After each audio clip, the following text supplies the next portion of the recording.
الرحيم نون والقلم وما يسطرون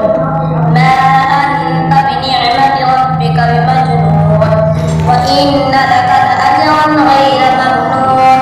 وإنك لعلى خلق عظيم فستبصر ويبصرون بأيكم المفتون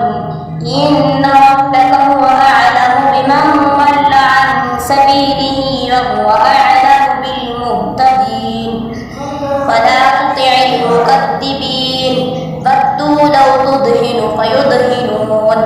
ولا تطع كل حلاف مهين هماز مشاء بنميم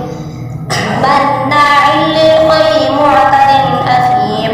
عتل بعد ذلك دنير أن كان ذا مال وبنين إذا تتلى عليه آياتنا قال أساطير الأولين سنسمه على الخرطوم إنا بلوناهم كما بلونا أصحاب الجنة إذ أقسموا ليصرمنها مصبحين ولا يستثنون فطاف عليها طائف من ربك وهم نائمون فأصبحت كالصريم فتنادوا مصبحين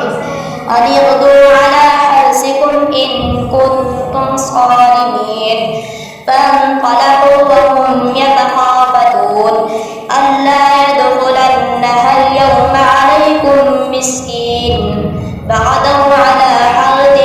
قادرين فلما رأوها قالوا إنا لضالون بل نحن محرومون قال أوسطهم ألم أقل لكم لولا تسبحون قالوا سبحان ربنا إنا كنا ظالمين فأقبل بعضهم على بعض يتلاومون قالوا يا ويلنا إنا كنا طاغين عسى ربنا أن يبدلنا خيرا منها إنا إلى ربنا راغبون كذلك العذاب ولعذاب الآخرة أكبر لو كانوا يعلمون إن للمتقين عند ربهم جنات النعيم أفنجعل المسلمين كالمجرمين ما لكم كيف تحكمون أم لكم كتاب فيه تدرسون إن لكم فيه لما تخيرون أم لكم أيمان علينا بالغة إلى يوم القيامة إن لكم لما تحكمون سلهم أيهم بذلك زعيم أم لهم شركاء فليأتوا بشركائهم إن كانوا صادقين يوم يكشف عن ساق ويدعون إلى السجود فلا يستطيعون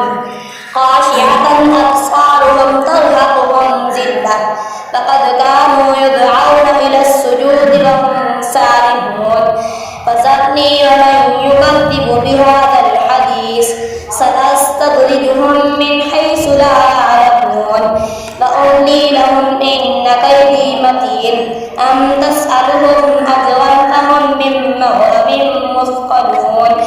أم عندهم الغيب فهم يكتبون فاصبر لحكم ربك ولا تكن كصاحب الحوت إذ نادى وهو مكذوب لولا أن تداركه نعمة من ربه لنبذ بالعراء